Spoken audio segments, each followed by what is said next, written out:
Hey everyone! Do you know why we celebrate Thanksgiving? It's a time to give thanks for all the good things in our life. And it all started with a special meal over 400 years ago. Join me today as we travel back in time to learn about the very first Thanksgiving feast.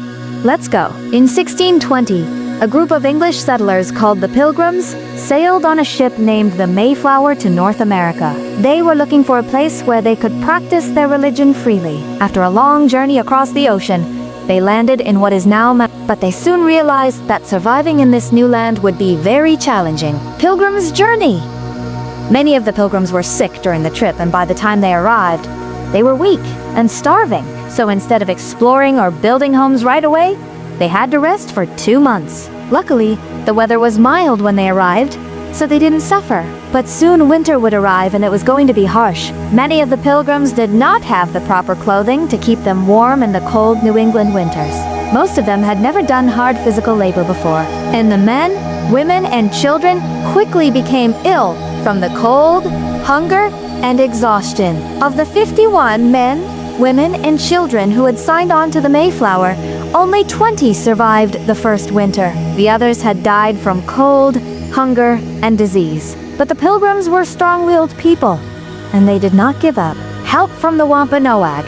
The Pilgrims had brought some grain seeds with them to plant in the spring. But when they arrived, they had no idea how to plant them or grow food in this new land. Luckily, a kind Native American named Squanto helped them. Squanto belonged to a Native American tribe called the Wampanoag. His tribe had lived in the area for many years before the Pilgrims arrived. When Squanto first met the Pilgrims, he thought they might be enemies. But then he realized that they needed help and wanted to live peacefully. So he decided to teach them how to grow corn, catch fish, and find other food in the area. The Wampanoag had hunted in the area for generations, and they knew where the wild turkeys roamed. They also taught the Pilgrims how to build canoes and catch eels, bass, cod, sturgeon, salmon, and other fish. Before the harvest, the Pilgrims and the Wampanoag celebrated with a big feast. It lasted 3 days, and everyone shared the food they had gathered. The Wampanoag taught the Pilgrims how to survive in the new land, and in return,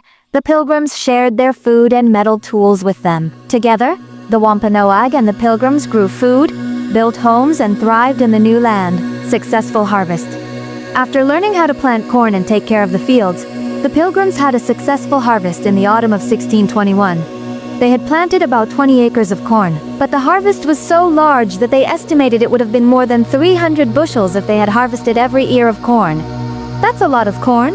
The Pilgrims knew that they had a lot to be thankful for. They had survived a difficult winter and they had a successful harvest. They also knew that they could not have done it without the help of the Wampanoag, so they decided to hold a big feast to celebrate. 3-day feasts.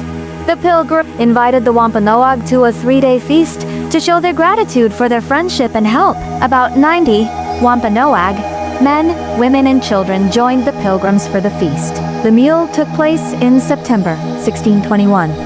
Some historians say it was in the middle of September. Others say it was near the end of the month. But either way, it was the autumn of 1621. Foods eaten. What did the Pilgrims and the Wampanoag eat at their feast? We don't know exactly because no one kept a written record of the foods they ate. But historians believe that the meal most likely included foods that were easy to gather in the fall in New England. Corn was one of those foods. The Pilgrims and the Wampanoag probably ate corn in many different ways. Maybe they ate cornbread, roasted ears of corn, corn soup, and even corn pudding. Another food that was easy to gather in the fall was venison, or deer meat. The Wampanoag were skilled hunters, and they probably had plenty of deer to share at the feast. The Pilgrims also had domesticated fowl, or poultry, such as chickens, but we can also assume that wildfowl was plentiful in the area. Wildfowl includes turkeys, ducks, and geese. Turkeys are native to North America, and there were plenty of them in the forests near Plymouth. Even though wild turkeys are much larger than domestic turkeys, we can assume that the Pilgrims didn't eat the entire bird. Most likely, they only ate some of it. Along with wild turkey, the Pilgrims and the Wampanoag probably ate other kinds of fowl, such as duck and goose. The area near Plymouth was also full of fish and shellfish. Cod, bass, and sturgeon were easy to catch, The Pilgrims and the Wampanoag may have eaten fish baked in the ashes of a fire. This cooking method is called baking in the embers. Clams, mussels, and oysters were easy to gather along the coast, and lobster and crabs could be caught in the colder waters farther out to sea. The Pilgrims and the Wampanoag probably ate these shellfish, steamed or brothy. Pumpkin was another easy-to-gather food that was served at the feast. Pumpkins grow wild in North America. They were easy to harvest and could be used in many different dishes. The Pilgrims and the Wampanoag probably ate pumpkin baked in the ashes of a fire, boiled or stewed, foods not eaten. While the Thanksgiving story has become synonymous with foods like pumpkin pie, cranberry sauce, mashed potatoes and corn pudding, none of those foods were eaten at the first Thanksgiving feast. No written records exist to tell us exactly what foods were served. But we can assume that the meal consisted of the easiest foods to gather in the fall: corn, venison, fowl, fish and shellfish, and pumpkin fit that description. Also, while pumpkin was available, it's unlikely that pumpkin pie was eaten. The Pilgrims enjoyed fruit pies, but they usually made them with apples or cherries. Also, while cranberries grow wild in North America, the Pilgrims did not eat them raw. Instead, they dried them so they could use them later in fruit pies or sauce. Finally, while corn was definitely present, it's unlikely that the Pilgrims made corn pudding or mashed potatoes. They did not have the equipment to make mashed potatoes, and corn pudding required ingredients that the Pilgrims did not bring to North America. Those ingredients included butter, milk, and eggs. The Pilgrims brought some dried eggs with them, but they were careful to save them for planting the next year. Unity and gratitude.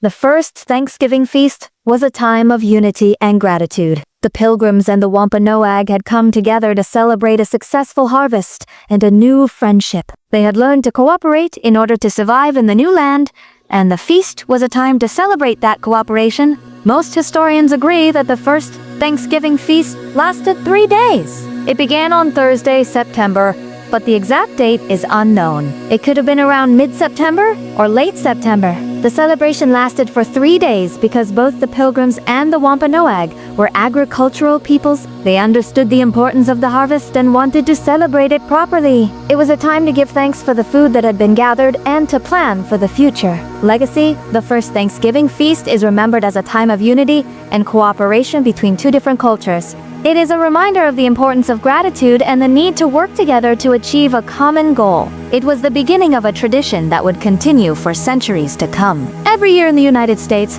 we set aside the fourth Thursday in November to celebrate Thanksgiving. It is a time for people to come together and give thanks for the blessings in their lives. The first Thanksgiving feast is the foundation for this holiday. While the feast may have seemed like a small event in the overall history of the United States, it has had a lasting impact on the culture and traditions of the nation. The story of the Pilgrims and the Wampanoag is a reminder of the importance of cooperation, gratitude, and the power of community. So the next time you sit down to enjoy a Thanksgiving meal with friends and family, take a moment to remember the first Thanksgiving feast. Give thanks for the blessings in your own life, and remember the importance of working together to achieve a common goal. Thank you for watching. Let me know in the comments below what your favorite part of the Thanksgiving story is. Or if you have any stories about Thanksgiving that you'd like to share, go ahead and put them in the comments too. If you enjoyed this video, please give it a thumbs up. And don't forget to subscribe so you won't miss any of my videos. I'll see you next time.